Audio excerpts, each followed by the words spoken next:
Welcome. You're listening to a Trauma Survivor Thrivers podcast on Mental Health News Radio Network.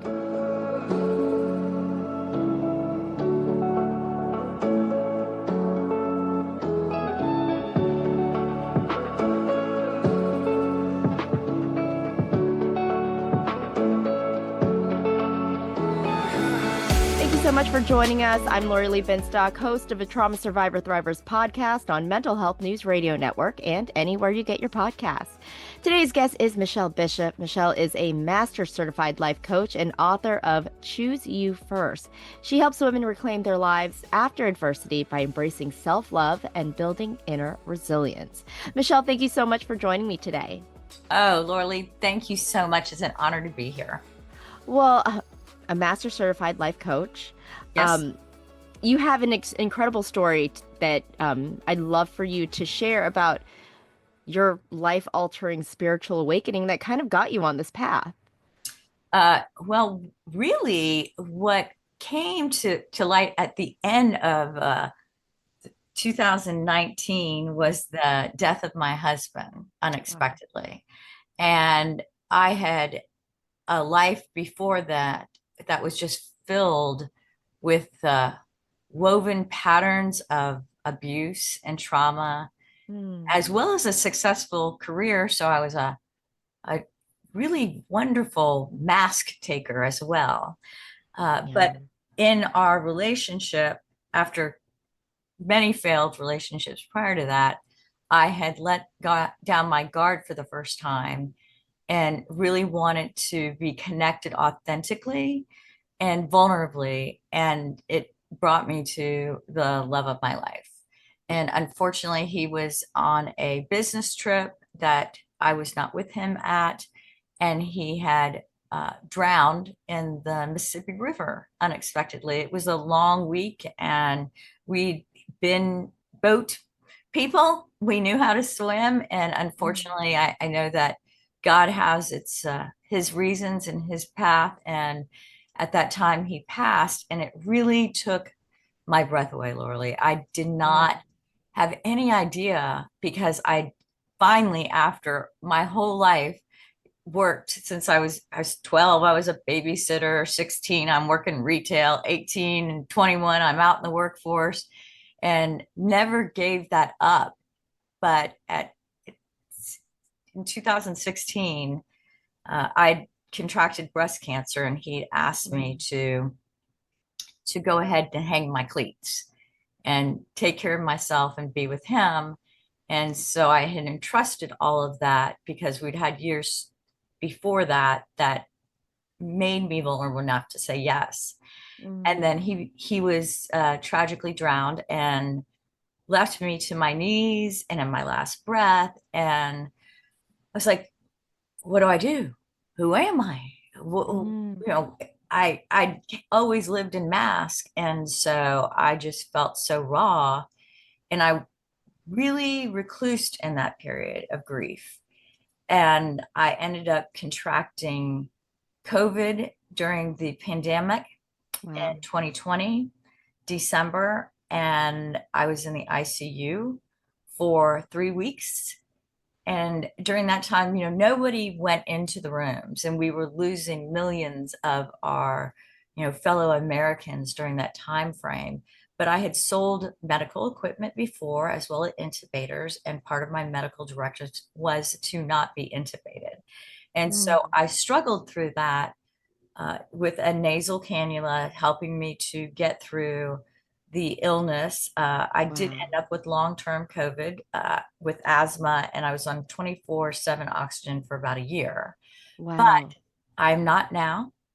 But in that dynamic, I was in the room by myself, and I was really knocking on death's door. My SpO2 had dropped into the 50s, as well as that my breath count.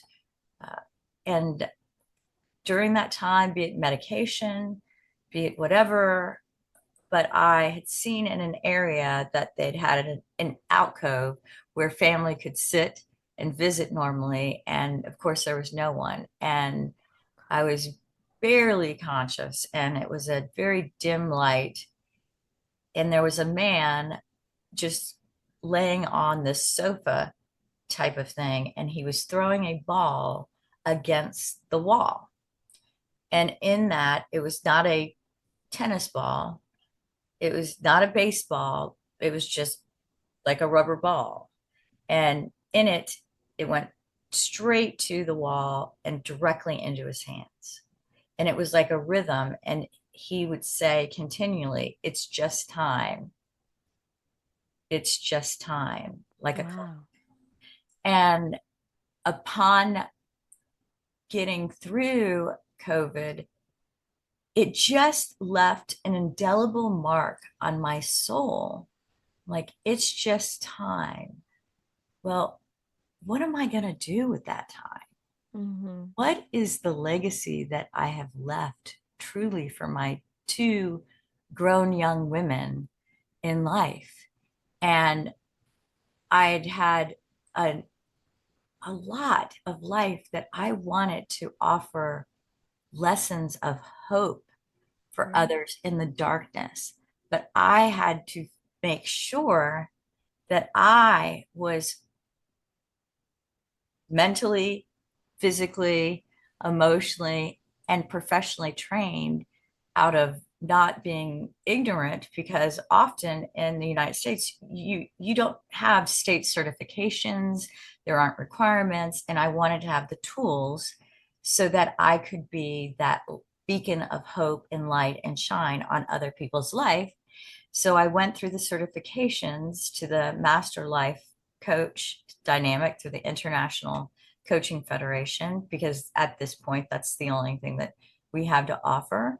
I made a decision that I was not going to falter back into what was, that would have been an easy path to just say, I'm going to sell hardware, medical equipment, and continue just existing in life. But I Right. wanted to make a difference in other people's lives.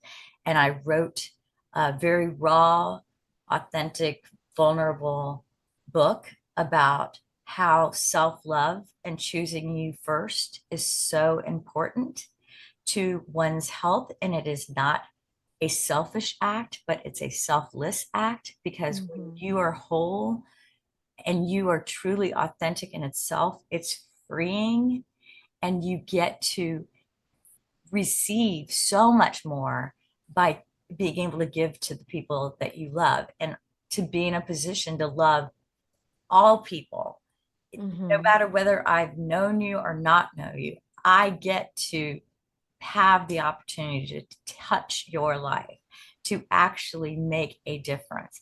And that is the legacy that I have a calling for. And I continue to want to be that for others, and know that by my not just survival story, but truly a thriving story filled with hope and love for others, that we can choose that. I love that you say like self-love is not selfish, right? I feel like that's a lot like a lot of people feel like this self-care, self-love, um the work that you do on yourself can be selfish, but I'm very big on this whole idea that like if your bucket is empty, like you have nothing to give. So I feel like that bucket needs to be full. Um, and I feel like I'm going through that right now. This is such a appropriate conversation to have because I just feel like I've in the last like couple of months we've dealt with a funeral, we've dealt with, going to a wedding, we dealt with like hosting, and I feel like I've been giving so much that I just have not been able to like no, I feel like I'm just like, I had like a breakdown the other day. I'm like, I don't have any more energy to give like to anybody else, but I have small kids and they need me. And it's so hard. So I was just like, wow, this is really great that I get to speak to Michelle today because she can help me out during this whole conversation as Oh well. gosh. Well, Because you know what? I can tell you that we are in a like community, all of us, hand in hand. And I would be standing before everyone and to say, look, has anybody out there ever reached a moment that you've said, you're spent? Does Yes, anybody understand that? I do, you know, I do. right. And so in that, you think that you're giving, but truly, when you have spent yourself so much, are you really giving, or is it really selflessly important to have that moment in time for your own self care and self love to be able to say, I'm taking a step back, I'm going to take a breath, I'm going to replenish, and all that you can give to all those that you love so much and to others that you can learn to love and be part of your circle because you're doing that for yourself. And it's Hmm. easy. It's not even like you're making a conscious decision because you've put yourself first. Right. Right. Yeah, I do feel like time and time again. And this is what comes from trauma, right? Like this feeling like I have to just I'm here for other people. I'm not here for myself. It's been, it's been like one of those things, like this journey that I've been on, like, I am enough and I can, I do enough, I have enough. Um, and then sometimes when things get really hard, I revert back to the I'm not enough. And then I become very unpleasant to Right? people Well, around me. right. Well, and it's not intentional. It's No. it is just a pattern in with we've done to ourselves in life. And we will. It's okay to step into that and recognize it. That's the importance. Say, oh, I know where I'm at here. And that's your first step to Hmm. say, hmm. And so that awareness is so important. And then to take that and say, what am I going to choose differently so that I don't revert back? And and it's uncomfortable sometimes. Yeah. That's And where the it growth is, right? yeah, and that's the journey. It's Hmm. not the destination. We all live it every single day. That's what it is.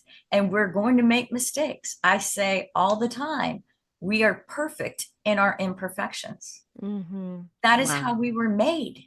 And how wonderful is that in acceptance? So you've come up with a very unique technique called the silent warrior technique. And I was just wondering if you could talk a little bit about that and how that helps your clients and just you in your everyday life. Uh, Well, I can absolutely share with you. It does help in everything for my everyday life, and I hope that it helps others in their life. And truly, I have suffered in the past with anxiety, chaos, overwhelmed, the noise in your head, the noise of others. And so, in that, I've found that it's very important to hit the pause button. And no one has to realize that you're hitting the pause button except you. And in that pause button, I simply take that moment and I breathe in through my nose like we do every day in slumber and in awake time. And I say, breathe in life, because that's what we all have is the breath of life. Mhm. And so in breathing in this moment of life, I hold it and I really feel it in my body. Sometimes I close my eyes, sometimes I don't, depending upon the circumstances that I am. I prefer to really block out in those really crazy moments of chaos, which we all have. It could be at the grocery store and the kids are wanting candy or whatever. Who knows? And you're trying to figure out how much the meat is and which one do I want. But I just hit that pause button and I breathe in through my nose, hold it, and then exhale and say to myself, release all that doesn't serve you. And that is so very important for all of us. We are in a very tumultuous time period in our life. Our world is in chaos, it is in war, it is in death, it is in sadness, it is in illness, it's in financial wonder and uncertainty. And what is amazing is that what you will allow to bleed into yourself Mm. and how it will affect your everyday being. But if you are aligned and centered within your own self love, in self care, you're able to be accepting of things that you have no control over. Right. I'm a very spiritual person. I'm respectful of all religions and spirituality that one shall choose. And it has been also a steadfast for me because I recognize in all of my trauma, in all of my life, all the uncertainty, it is something that I've had no control over in moments. And Mm. sometimes I have, and I've made the wrong choice. But if you learn from that, it's never a mistake. You then get another choice to make a small pivot of change and say, no, no, no, that didn't serve me. I'm going to release that. And you begin to change your own patterns of how you are. And in that self love, in that self care, you're then so able to give to so many in your lives because you're giving to yourself first and you're accepting and you're breathing in what is so important, which is life. We Mhm. get it. We get this opportunity in this earthly world to be our best us. Yeah. My best me isn't your best me. And that makes us so perfect in our imperfections. And it's accepting that and taking those energies in and being like just really like in wonder. Like, I heard you mention about your two children and your husband and I was like, what a wonderful life that you do have because you also get to be part of so many other people's lives and what you do and sharing and wanting to be a part of making others' lives better. And I was just like, it's a lot to juggle. Yeah, it's a lot to juggle, but guess what? When things don't go exactly the way they are going the way they are supposed to go. And Yeah. in acceptance of that and saying, okay, let's do it this way because you yourself have mentally put yourself in that space and just use that technique of silent warrior and take that for 10 seconds. And I've had moments that I've taken longer that I just need to have that peace in my life, in my center, so that I can be my best me for everyone else that I love. Oh, yes. I mean, that is very powerful. That is very powerful because I think about before my healing journey started, I would just sit in the chaos. I thought I had to. I thought if Right, I was not in a chaotic state or always in the sense of urgency that I wasn't getting anything done. right. And so I would just sit in that chaos.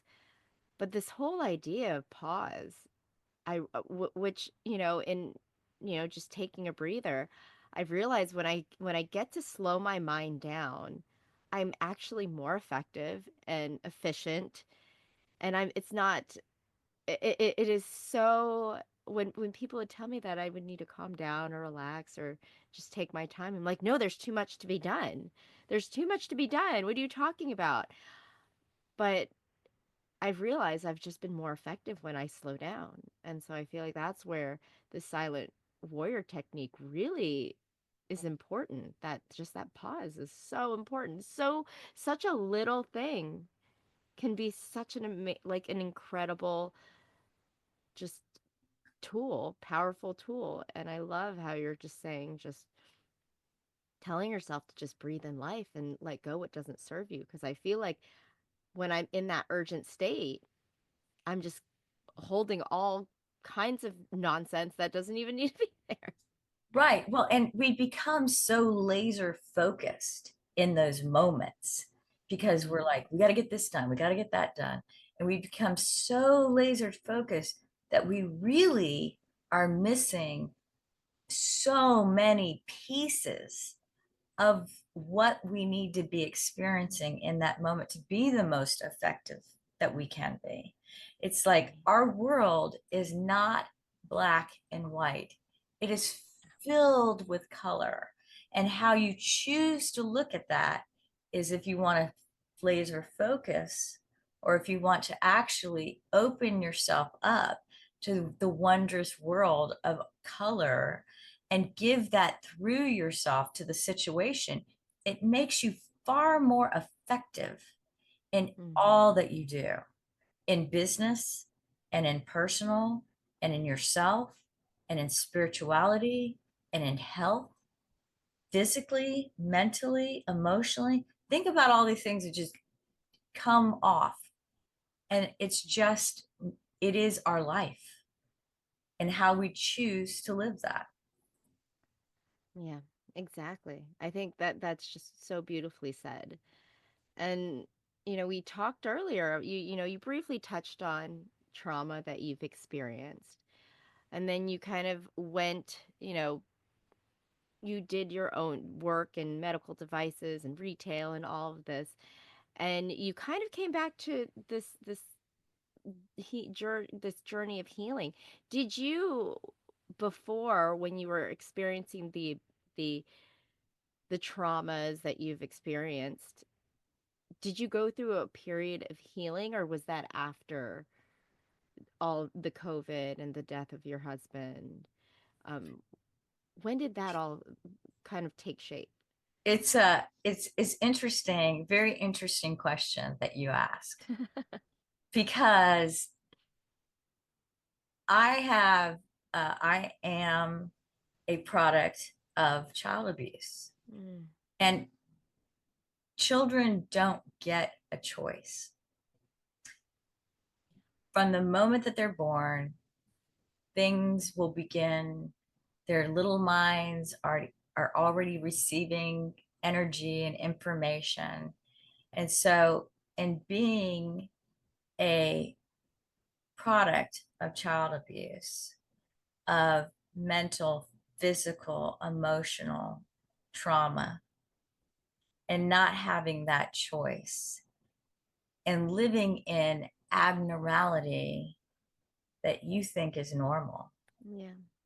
I mean, that's just truly, children don't know any different if that's all they've been exposed to.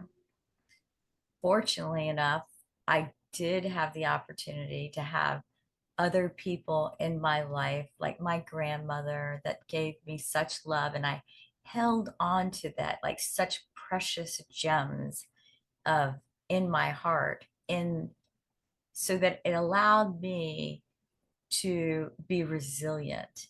My father was such, even though I was born in the 60s, the man's responsibility was to provide for the family. They weren't, I think that that's a real evolution that's occurred Hmm. in my lifetime to see how active men are as fathers and nurturers in their children's life now.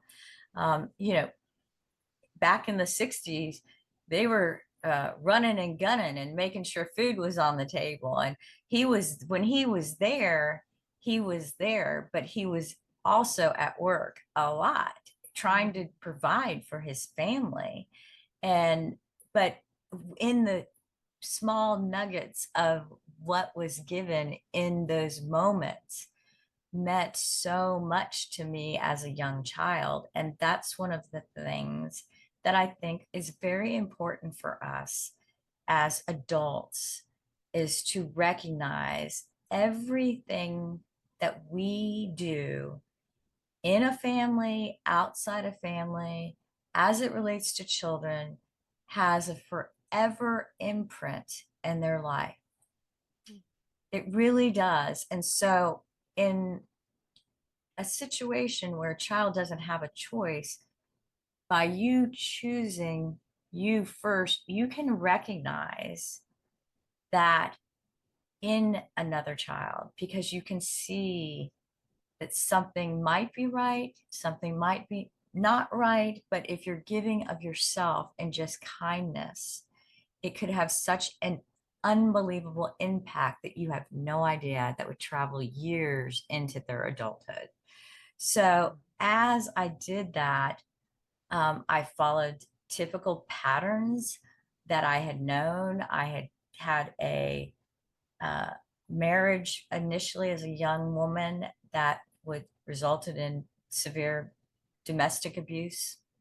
I then quickly rebounded into what I thought was going to be my, perfect white picket fence scenario in my own head. Uh, but I did, and I remarried quickly after I'd mustered up enough courage to leave my abuser and divorce him. But within a couple of weeks, was trapped into another relationship that had two beautiful children. So I'm a real, uh, I'm a real believer in a purpose-driven life. Mm. And all through those times, I had gone through therapy, and I thought in all of that, I got that. I'm not, I'm not weighted down by all of that. And truly, I had not navigated through it authentically, because I still kept those masks and those armors on my heart. And ultimately, how weighting it can be on a person, that I had reached a point after all of it, and I'd seen the light of what it is to truly be vulnerable in giving and receiving love with the love of my life, that surviving COVID and trauma, I have lost, I'm 5 foot tall. Man, Me too. oh yeah, I used to be 5.5 foot, Lorilee, but I've got some shrink factor that happened. And but I accept it willingly. I'm 5 foot, and I had gained 215 pounds. And since then, over my life journey of my own self healing and my own education and true focus on choosing me first, I have lost over 115 pounds. Wow.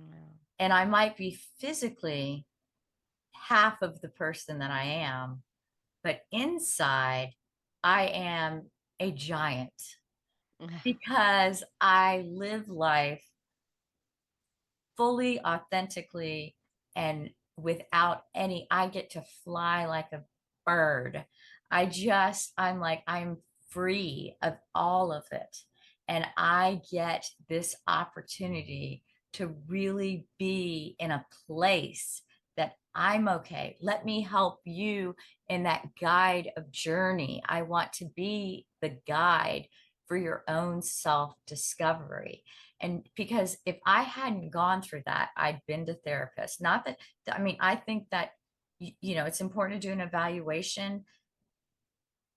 Therapist, psychologist, psychiatrist, coaches, we all have our lane, and they can all work in conjunction.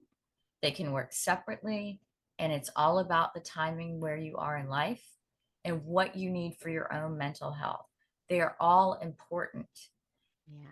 I just chose the avenue of uh, of actually going into coaching because I want to be that lead, that guide for your own self-awareness, because I find that most effective. Yeah. I mean, I've spoken to friends who have used coaches versus therapists, and I feel that they're not bound by so many restrictions, um, like therapists are. They get to be more involved in a person's life and guide them through their life, like a Sherpa, just Yeah. helping them out. And I think that is like such a that's really powerful because I feel like coaches, and not to knock on any therapists, I have great therapists. Right. Um, but I do feel like life coaches are really there to really, really guide you. Whereas some would say some therapists are just there to listen to you and like to let you vent. But I feel like the guide is especially important. And especially someone who has been through the trenches, who's been through the abuse and who's come out the other side and found authenticity. And that is absolutely a powerful thing. Um, but I do want to ask, like, finding that authenticity, were did you and writing your book, Choose You First, did you realize like, oh, I found who I am. I looked deep into myself and I realized that I had to choose me first in order to be my authentic self. And that's kind of where you went with the book? I love when you ask me these questions, Laura. I do. I love it. And so this is where I'm at. When I say that I get to be my true authentic self, I am the person that was born onto this earth. So I have made an absolute full circle in my life to exactly where I was born. Mm, That loving, kind, vulnerable, true self. And that's the amazing thing about it, is that you get to see, wow, I'm no longer that scared little girl. I don't have all of these armors and plates on me. I don't have all of these masks that were created over a lifetime of what was. I get to live life as it is, mm, just as I am. and not what other people told you. Like, No, right? That or right? I feel right, like not, that's and what I told myself yeah, yes. All these learned behaviors from everyone around you of what you're supposed to be and what you're supposed to do. I feel like finding your authentic self is a lot of unlearning. isn't it? It's so easy. I mean, that's what's so crazy. I mean, and I mean crazy in a good way, not a Mhm. chaotic way, not a chaos. It's a free, fun, hope, love. It's just, it is there. It's so easy. And I accept so many things as acceptance. You know, let's say someone approaches and I'm like, I'm okay if you have a different opinion. I welcome that because Mhm. I get to learn. I can only Right. share what I can. I get to learn every day from others. Isn't that wonderful? I mean, and I'm talking everyone. It's what I choose to do because it allows me to really view life in such a manner that I missed a lifetime doing Yeah. because of the trauma, because of the voices. Now, the voices never go away. The Mm. trauma never goes away. Understand that. Anybody that says, oh, we can make that go away, go to this 30-day program, I say, I'm not that person. I'm not your person because I see this as a true journey.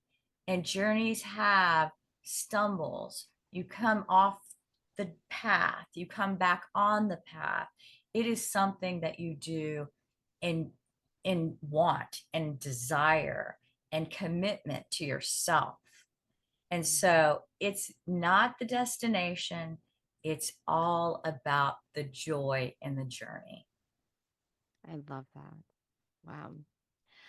Well, Michelle, I do have to ask if there's anything that you would like to add that you believe is an important message for our listeners and our viewers. Well, I I know the most important thing that I want to leave everyone with is that hope, kindness, and love are always there. Never give up that beacon. Always see light and hope through the journey and recognize it's only a moment. Hold your breath, breathe in life, recognize it, and go ahead and release all that doesn't serve you. Wow. Wow. You know what? That a beautiful technique and definitely something that is extremely helpful that I know can be helpful in anyone's life. So thank you so much for joining me today. I really appreciate it. No, thank you. It's been such an honor. I'm so grateful. And please have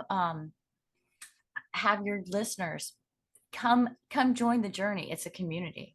It's a community. Hand in hand. So best way to get in touch with me is probably the easiest, uh, Mm-hmm. bishoplife.com, and that'll just link you to all my social media and my book, and so you don't have to like fumble through the digital dynamics. Awesome. Yes, I will make sure to have that in the show notes Great. for our listeners and viewers. So thank you so much. That was Michelle Bishop, Master Certified Life Coach and author of Choose You First. For more information on Michelle and where to purchase her book, you can check out the show notes. Her website will be there where you can get all the information you need. April's issue of Authentic Insider is out. Check out Authentic Insider at traumasurvivorthriver.com. That's traumasurvivorthriver.com. You can find past issues of Authentic Insider and past episodes of a Trauma Survivor Thrivers podcast. If you haven't already, please subscribe to the email list. You've been listening to a Trauma Survivor Thrivers podcast on Mental Health News Radio Network. I'm Lorilee Binstock. Thank you so much for being a part of the conversation. Take care.